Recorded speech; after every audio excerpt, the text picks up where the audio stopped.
The BBC News for Christmas Day, now on BBC1 with George Alagiah. Russia launches a Christmas Day bombardment on Chechnya's capital. The shells rain down on Grozny in what may be Russia's final assault. Hijackers free some Indian Airlines passengers but make a series of demands. And a message for a new millennium. The Queen offers reassurance in these changing times.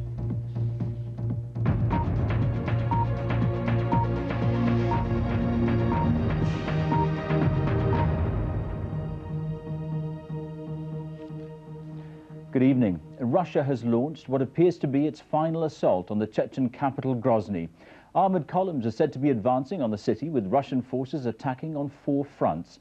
Tens of thousands of civilians are trapped in Grozny as fighting rages all around. Our correspondent Jonathan Charles sent this report from Chechnya. The long-awaited assault is underway. Grozny was pounded by artillery in the hours before the attack. The Russians attempting to soften up the Chechen capital's defences. As the Russian armour moved in, the artillery kept up its barrage. Shells smashed into buildings in the city centre. Now Russian infantry will have to take Grozny street by street, a daunting task. Many of the soldiers have painted identification signs on their uniforms, making sure they can be recognised by their own side amidst the confusion of war. This soldier says we're going to Grozny, but behind the smiles, the young conscripts are nervous. In Grozny, as many as 40,000 civilians face a terrible few weeks. After months of hiding in cellars to avoid all the shelling, they'll now have to cope with fighting right outside their homes. The well-armed Chechen Islamic rebels who are demanding independence will put up stiff resistance. Even though they're outnumbered, they have the advantage of knowing the layout of the capital much better than their attackers. The Russian offensive against a heavily populated city will raise more protests from foreign governments. But Russia hopes that on Christmas Day, most people in the West will be too distracted to notice.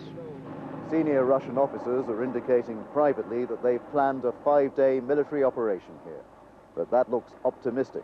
This will be a bloody and costly battle. Jonathan Charles, BBC News, Chechnya. More than 160 passengers are spending their second night on board a hijacked Indian airliner. The plane is on the ground at an airport in southern Afghanistan. The armed hijackers are demanding the release of a Muslim religious leader in prison in India. A group of passengers who were released by the hijackers in Dubai last night have arrived back in India. There were chaotic scenes in New Delhi tonight as 27 of the hostages arrived home after being freed earlier in Dubai. There was also an outpouring of grief as the body of one of the passengers killed by the hijackers was also returned. That of a 25-year-old businessman whose new bride is still a hostage. They'd been returning from their honeymoon like many others on the plane. But only now, as the Indian Airlines hostage crisis enters its second night, have the hijackers made clear their demands. Chief among them, the release of an Islamic religious leader in jail in India in return for the freedom of the remaining passengers. Their terrifying ordeal began soon after the plane left Kathmandu, with the hijackers threatening to kill passengers unless they were taken to Lahore in Pakistan.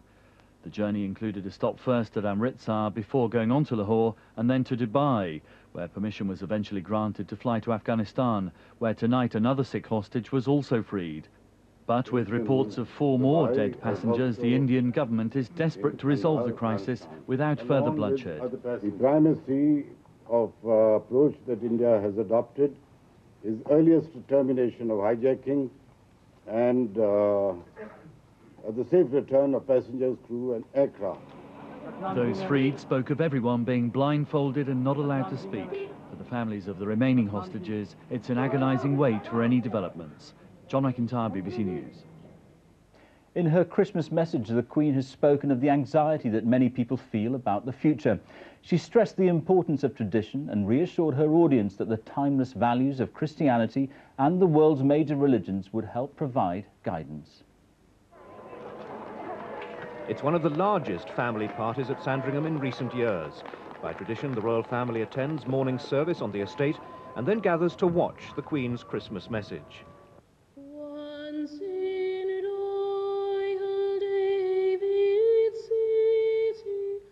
the broadcast once again breaks new ground. Shown now on worldwide TV news channels, it has potentially bigger international audiences than ever before. And in terms of style, it is ever more relaxed. A very happy Christmas to you from St. George's Chapel, Windsor. Its principal theme this year is the millennium. This December, we are looking back not just 1 year, but on 100 years and 1,000 years. For the first time, part of the message was recorded in Scotland. The Queen is shown listening to young people in Edinburgh, describing their hopes for the future, while she acknowledges the concerns of older people about the scale of change and urges them not to be alarmed by it. She also talks about the changes to the UK's constitutional composition. Devolution in Scotland and Wales, and more recently, the very welcome progress in Northern Ireland, are responses to today's changed circumstances. 4 generations with experiences from early in the 20th to potentially well into the 21st centuries are seen gathering for a private family photograph. And did you remember years ago, Sandra? But underlying the informality is the Queen's millennium message of Christian reassurance that the future isn't just about new technologies and the latest fashions. At the centre of all our lives, today and tomorrow, must be the message of caring for others, the message at the heart of Christianity and all the great religions. This message, love thy neighbour as thyself, may be for Christians 2,000 years old, but it is as relevant today as it ever was. I believe it gives us the guidance and the reassurance we need as we step over the threshold into the 21st century. And I, for one, am looking forward to this new millennium. Thought was given at Buckingham Palace to breaking with tradition this year and broadcasting the Queen's message not on Christmas Day, but on New Year's Eve. But in the end, it was felt that the most appropriate time for a message with such a strong Christian theme was on Christmas Day itself. Nicholas Witchell, BBC News, Buckingham Palace.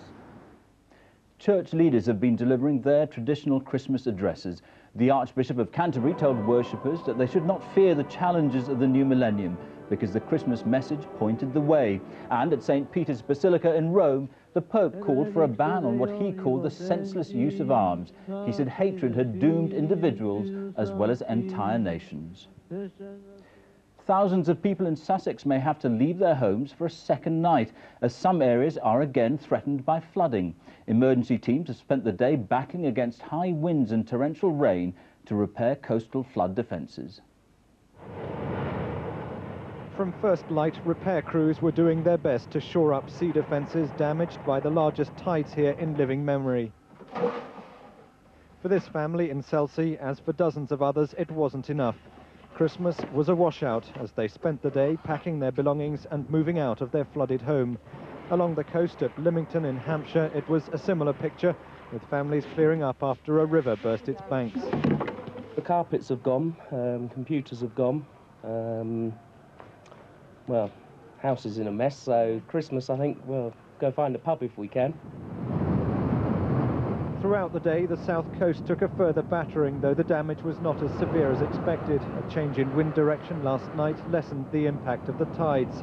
In Wales, this pub in the village of Tintern in Monmouthshire was at one stage immersed in 3 feet of water. With further rain, a growing number of rivers have been put on red flood warnings, and in East Anglia, the weather cut power supplies to several thousand homes. Overnight, the worst of the weather will again be here on the south coast. The Environment Agency warns several thousand homes could still be at risk from flooding at the next high tide in the early hours of the morning. Daniel Bircher, BBC News, Chelsea in Sussex. And that's all from the newsroom this Christmas Day. Good night.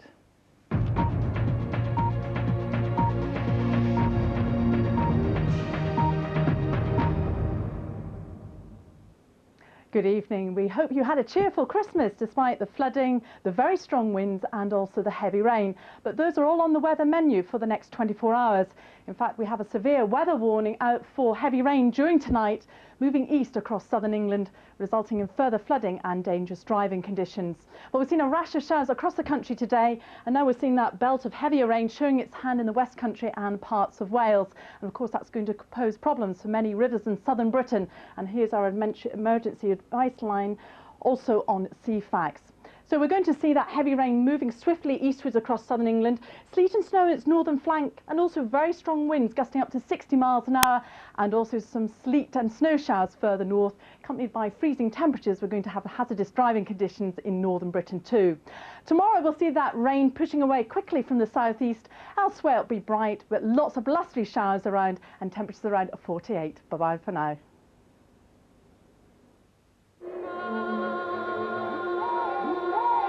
Join BBC One this New Year's Eve as 2000 Today takes you around the world and into the new millennium. Right, so who's for half litre? Love a pickled herring. But at 5:30, will they be cracking open the champagne in Albert Square?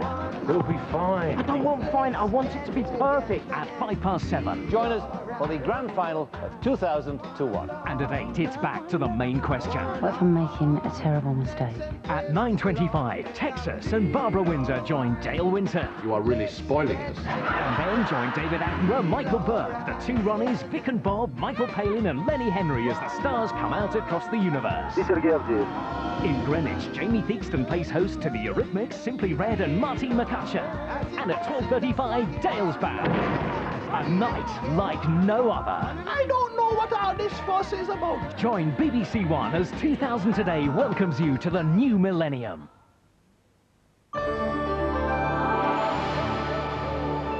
They think it's all over in 40 minutes. This is BBC One. So why not spend Christmas in front of the telly?